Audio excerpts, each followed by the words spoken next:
예수님께서 가이사랴 빌립보 지방에서 제자들에게 사람들이 나를 누구라 하느냐 물으셨습니다.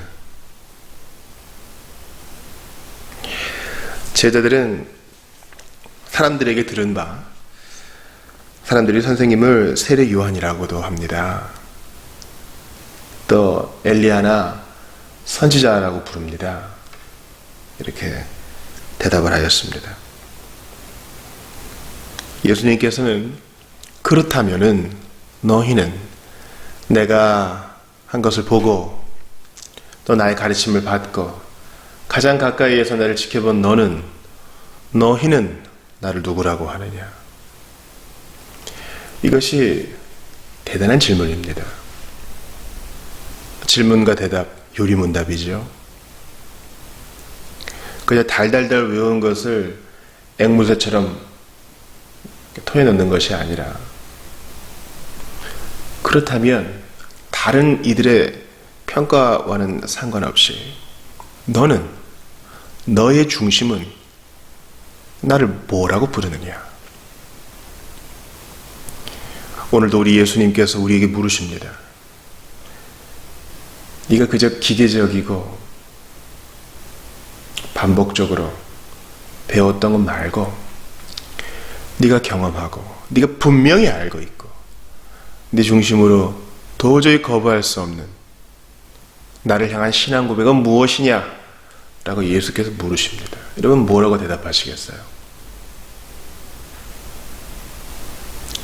우리 전통적인 웨스트민스터 문서들과 또 하이델베르크 요리문답, 벨직 신앙 고백, 또 그 이전에 보편적인 신조들을 통해서 여러분들의 믿음을 분명히 고백할 수 있습니다.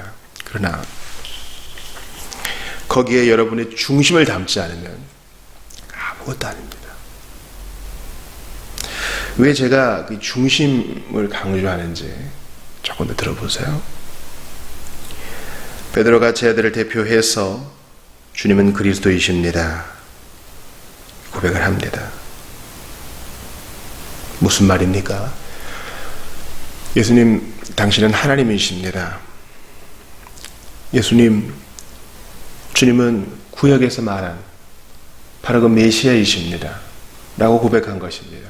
주께 기름 부음을 받은 그 이사야서에서 말한 고난받는 종, 우리를 구원하기 위해 오신 왕이십니다. 병행구절인 마태복음에서는 주님은 그리스도시요 살아계신 하나님의 아들이십니다 이렇게 고백하고 있죠. 이 복된 신앙 고백이 터져나오자 예수님께서는 이러한 이야기를 아무에게도 하지 말라고 경고하십니다. 왜냐하면 예수님은 십자가를 향해 나아가셔야 했기 때문이죠. 하나님의 때가 이르기까지 선한 일을 하셔야 했고 율법에 순종하셔야 했으며 말씀에 가르치셔야 했습니다. 그러자 비로소 예수님께서는 자신의 이 죽음에 대해서 또 부활에 대해서 말씀하십니다. 제자들이 가히 받을 수 없는 말씀이에요. 신앙 고백이야 뭐 어떻게 했었어도 아직 여기까지는 나아가지 못한 거예요. 초신자가 우리의 진리의 깊은 단계까지 아직 이해하지 못하는 그런 상황과 같습니다. 방금까지 복된 신앙 고백을 토해 놓았던 예수님께서는 방금까지 그 복된 신앙 고백을 토해 놓았던 베드로를 향하여 이제 예수님은 오히려 꾸짖으십니다. 무슨 말이냐고. 아무리 복된 신앙 고백이 있어도 실천과는 별개일 수 있어요. 그러니까 우리의 신앙의 삶은 우리의 신앙 고백과 실천이 하나가 되어지는, 점점 간격을 좁혀가는 그런 과정이라 할 수 있습니다. 그러니까 신앙 고백이 너무 좋아요. 근데 행동이 아직 못 미쳐요. 그럴 때 너무 비난만 하지 마시고 좀 훈련과 시간이 필요하구나 그렇게 봐주셔야 돼요. 때로는 꾸짖기도 해야 됩니다. 예수께서는 베드로에게 사탄아 내 뒤로 물러가라 이렇게 험한 말을 하시면서 하나님의 일을 생각하지 않고 사람의 일만 생각하는 베드로를 꾸짖으십니다.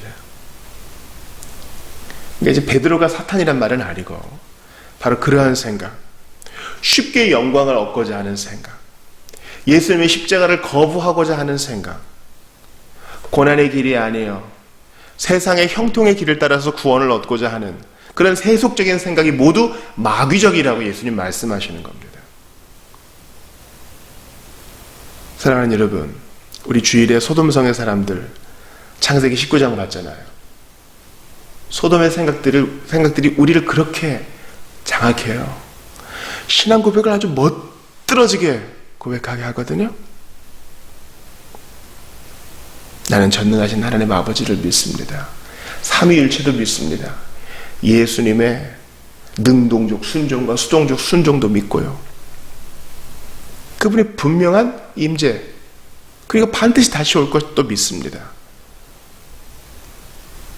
그렇게 멋지게 신앙 고백을 했다고 해도 우리는 여전히 소돔적인 생각에 사로잡힐 수 있어요. 그래서 방금 전까지 예수님께 생명 바치겠다고 했다가 바로 또 배교할 수 있는 그럴 가능성이 우리에게 얼마든지 있어요. 그래서 이 교회 안에서의 훈련은요, 때로는 꾸짖기도 해야 되고 권면도 해야 되고 그래야 되는 겁니다. 이런 베드로에게 예수님께서 아니, 너 어떻게 그런 생각할 수 있느냐, 가볍게 넘길 일은 아니에요. 하나님의 사람은요, 교회는요, 마귀적인 것에 대해서 엄하게 경고할 수 있어야 돼요. 당신 결혼 그렇게 하면 안 됩니다. 어떻게 믿지 않는 자와 멍에를 같이 맬 수 있겠습니까?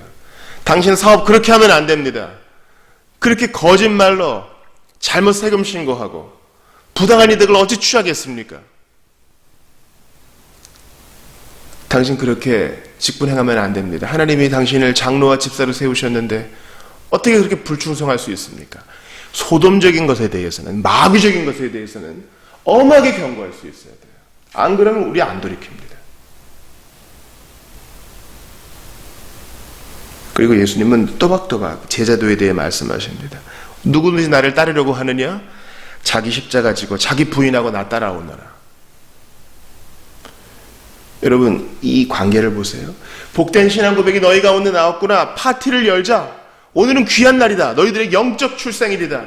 먹고 마시고 즐거워하자. 이게 아니라 너 분명히 신앙 고백했느냐? 그게 너희에게 사실이라면 이제 너희를 부인하고 자기 십자가 지고 나를 따라오너라. 예수님 말씀하세요.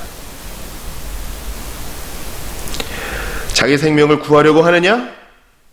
그런 자는 잃어버릴 것이고, 나와 복음을 위해 자기 생명 버리려고 하느냐? 그는 살 것이다.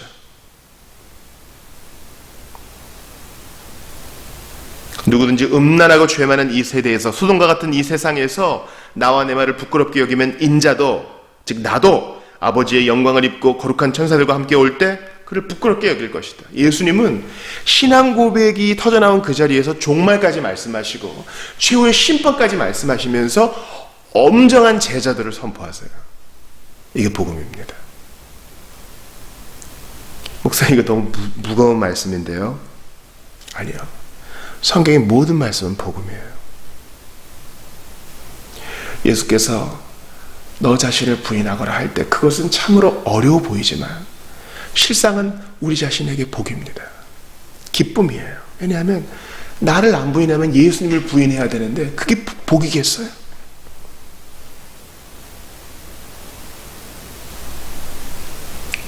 자기 십자가를 지고 예수님의 뒤를 따르라고 하셨는데 내 십자가 안 지고 세상의 향락을 즐거워하다가 죄의 짐, 심판의 짐을 진다면 그게 복이겠냐고요.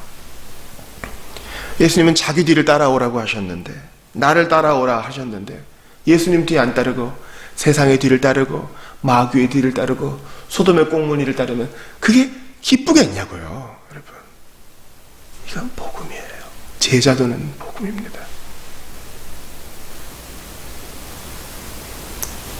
여러분께 여쭈어보고 싶어요. 여러분에게 복음은 무엇이에요? 복음은, 기쁜 소식. 여러분에게 복음은 무엇이에요? 배우고 익힌 대로 술술 대답하실 수 있을지도 모릅니다. 그러나 여러분 중심에 예수님이 내게 어떤 분이시고 어떤 의미인지 고백한다면 이제는 그 중심을 가지고 제자의 삶을 사시며 그 복음을 누리셔야 돼요. 여러분의 중심에 예수님은 누구십니까? 그 주님을 따라가는 여러분들 다 되시기 바랍니다. 제자들은요, 힘센 정치적 메시아를 원했을 것 같아요. 그 시대의 최고의 필요는 로마로부터의 독립, 위대한 다윗 시대로의 재건, 그런 거 아니겠어요? 예수님은 그거 아니다. 그거 아니다.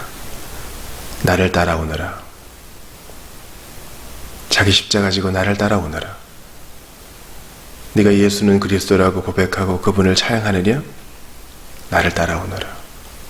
아무도 가지 않는 그 좁은 길 기쁨으로 따라오너라. 예수님 말씀하십니다. 그게 복음이요, 그게 특권이요, 그게 참으로 기쁨임을 고백하면서 나아가시는 여러분들 다 되시기를 바랍니다. 기도합시다. 하나님께 감사합니다. 이 복된 말씀을 주셨으니 오늘도 믿음으로 또 의지를 가지고 주님을 찬양하면서 예수의 뒤만 따라가게 하시옵소서. 멋들어진 입술의 고백으로만 그치지 말게 하시고 실제적으로 주님을 따르고 나를 부인하는 일이 있어질 수 있도록, 그렇게 복음을 기뻐할 수 있도록 주여 함께하여 주시옵소서. 주 예수님 이름으로 기도하옵나이다. 아멘.